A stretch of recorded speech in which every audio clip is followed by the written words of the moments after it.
ప్రతి వస్తువు ఈ భూమిని ఎందుకు అంటుకొని ఉన్నాయి లాంటి ఎన్నో వింత ప్రశ్నలు పాఠశాలలో అడిగితే న్యూటన్ని పిచ్చివాడిలా చూసేవారు.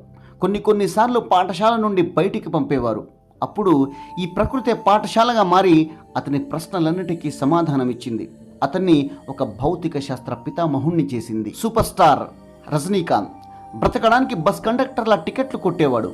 ఈరోజు అతన్ని స్క్రీన్పై చూడటానికి కోట్ల మంది టికెట్లు కొంటున్నారు. అతను సిగరెట్ తాగే స్టైల్, టికెట్ కొట్టే స్టైల్, అతని వాకింగ్ స్టైల్ చూసిన చాలామంది ప్యాసింజర్స్ అతనిలో టాలెంట్ గుర్తించి సినిమాలో వెళ్ళమని సలహాలు ఇచ్చేవాళ్ళు.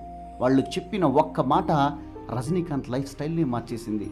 బస్సుల్లో నేలపై వెళ్ళే అతను, గాల్లో ఎగిరే విమానంపై అతని ఫోటోలు మనకు కనిపిస్తాయి.